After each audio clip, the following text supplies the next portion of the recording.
లిఫ్ట్లో అందరు చచ్చిపోయారు. లిఫ్ట్లో వెళ్ళనయ్యా ఈయన బతికాడు. ఇప్పుడు ఏం మేలు జరిగిందా కీడు జరిగిందా? అందుకని మీరు కూడా చెప్పాలి.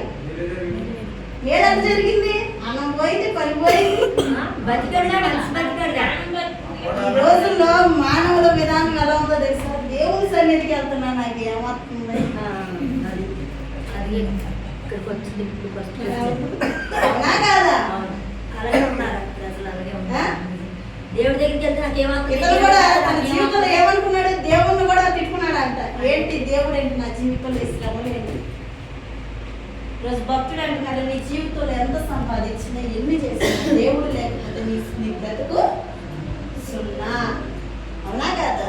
అన్నాడు, నువ్వు ఎన్నైనా చేయి, ఏదన్నా చేయి, యెహోవా యందు భయభక్తులు కలిగి లేకపోతే నీ బ్రతుకు వ్యర్థం రా అబ్బాయి అమ్మాయి అంటున్నాడా? అదే ఆ వ్యక్తి అది ఇంట్లో చచ్చిపోయాడా లేడా? అవునా కాదా? చచ్చిపోయేవాడు తన కుటుంబం ఏమైపోయేది? దాని కొన్ని నీ జీవితంలో వస్తున్నాయి, పరిస్థితులు వస్తున్నాయి, ఇవన్నీ ఎదురవుతున్నాయి అంటే అది దేవుని చిత్తం అని నువ్వు నమ్మాలి. అది నీ మేలు కొరకే నువ్వు నమ్మాలి. వచ్చిన పరిస్థితులను బట్టి ఏంటి నా బతుకు, దేవుడు ఏంటి నన్ను అనుమతించాడా, ఏంటిది నా బతుకు ఏంటి, నేను అవ్వకపోటు పేదకపోను అని అంటే ఎలా కష్టం? దేవుడు ఊరుకుంటాడా? ఎన్నంటాడు చూడండి, యెహోవా యందు భయభక్తులు కలిగి ఆయన కథలను అనుసరించి నడుచుకోగలను. మానవ కోటికి ఇదేంటంట? విధి. ఏ పరిస్థితి అనుభవించినా దేవుని సన్నిధిని మాత్రం విడిచిపెట్టకూడదు. మీరు నమ్మరు, ఒక ఆమెకంట కాళ్ళు లేవు చేతులు లేవంట, కానీ దేవుని సన్నిధికి ముందే వెళ్తుంది. అదేంటి కాళ్ళు లేవు చేతులు లేవు? దేవుని సన్నిధికి ఇప్పుడు దేవుడు మేలు చేసాడా కీడు చేశాడు? మీరు చెప్పాలి.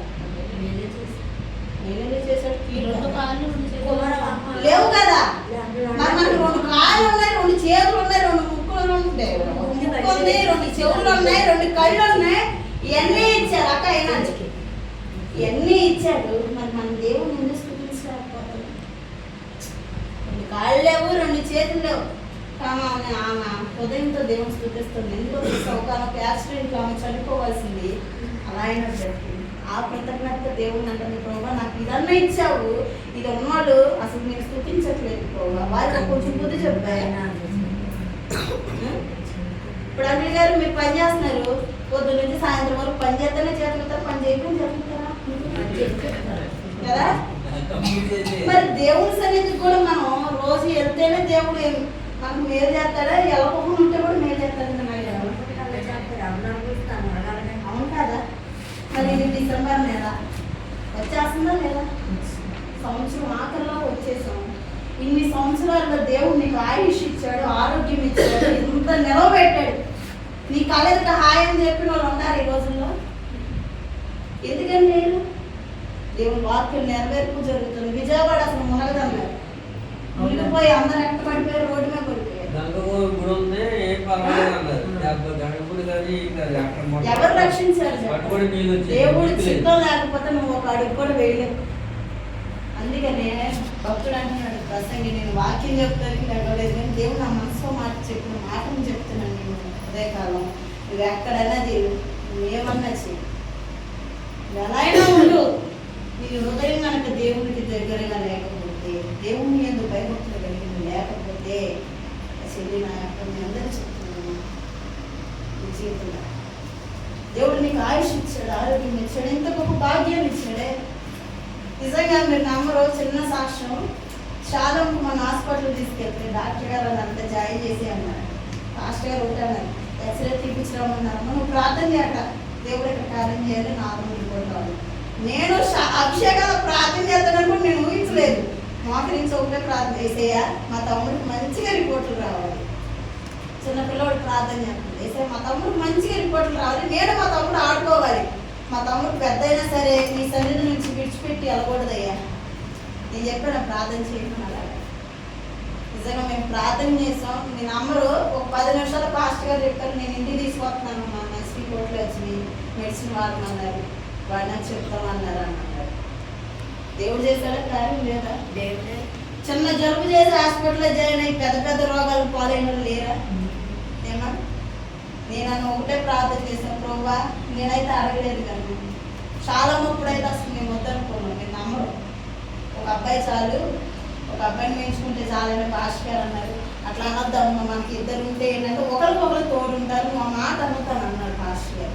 చాలా అప్పుడు మాకు తెలీదు, చాలా అనేటప్పుడు కూడా నెమ్మది లేని పరిస్థితి, నెమ్మది లేని పరిస్థితి. డాక్టర్ కూడా ఒకటే మాట చెప్పారు, అయ్యా నువ్వు సైన్ చేయి, తిట్టినా సరే తల్లి చచ్చిపోద్ది. నేను ఇదే మాట చెప్తున్నానయ్యా, పోతే పిల్లవాడు బయటకు వస్తాడేమో కానీ తల్లి చచ్చిపోద్ది అయ్యా అంటే మీరు నమ్మరు. పాస్టర్ గారు అంతమంది తిరుగుతానే ఉన్నారు, పెద్ద పెద్ద డాక్టర్లు రాణించడం కూడా ఉంది, అడగండి.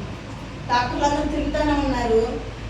దేవుడు పాస్టర్ గారు అక్కడ మోకరించి ప్రార్థన చేస్తున్నారు, ఫ్రీడమ్ ఇచ్చాడు. నేను క్షేమంగా వచ్చాను, శాలం కూడా క్షేమంగా వచ్చాడు. అందుకని శాలం పేరు ఏంటంటే సమాధానం. అంటే మాకు సమాధానం లేని పరిస్థితుల్లో దేవుడు ఏమి ఇచ్చాడు? సమాధానం. ఈరోజు నీ జీవితంలో సమాధానం లేకుండా ఇక్కడ నువ్వు కూర్చొని ఉన్నావు, దేవుడు నీతో మాట్లాడుతున్నాడు. నీ జీవితానికి సమాధానం నేను ఇస్తాను, ఆయన భయభక్తులు కలిగి ఉంటాడు. నువ్వేది కోరుకుంటే అది నేను ఇస్తాను, కానీ నా ఆయన భయభక్తులు కలిగి ఉండాలి. ఇది నేను మామూలుగా చెప్తున్నాను అనుకో, మాకు ఇదే ఈరోజు నీ జీవితంలో నువ్వు దేవుని ఎడల మనుషులు చూడొద్దు, నువ్వు మనుషులు ఎలా ఉన్నారనేది చూడొద్దు, వాళ్ళ నడవడిక చూడొద్దు, దేవుని చూడు, దేవుని చూడు. మా చిన్నప్పుడు మా సండే స్కూల్ టీచర్ ఒక మాట చెప్పింది, మనమంట దేవుని సన్నిధి కానీ ఒక 5 నిమిషాలు ముందే వెళ్ళాలి. ఇక్కడ నుంచి అక్కడ 2 అడుగులు లేదంటే మాకు ముందే ప్రార్థన. నేను ప్రతి ఆదివారం పాస్టర్ గారిని తిడతాను, నీ వల్ల నాకు ప్రార్థన లేట్ అవుతుందని. పాస్టర్ గారిని అడగండి, ఇక్కడ ఉన్నారు. 11ంటికి ఆరాధన పెడితే నేను ఒప్పుకోను, 10 అంటే 10. ఎందుకంటే మనం 10ంటికి ఆరాధన అంటే 5 నిమిషాల దాకా 10ంటికి వేసి ప్రోగ్రాలు వచ్చి కూర్చుంటాడంట. ఎవరైతే ఈరోజు ఆసక్తిగా ఇక్కడికి వస్తారో వాళ్ళకి గిఫ్ట్ ఇచ్చి పంపిద్దాం అనుకుంటాడంట, దీవుని. మనం ఏంటంటే ఈ ఆరాధనలు ఎప్పుడైనా చర్చి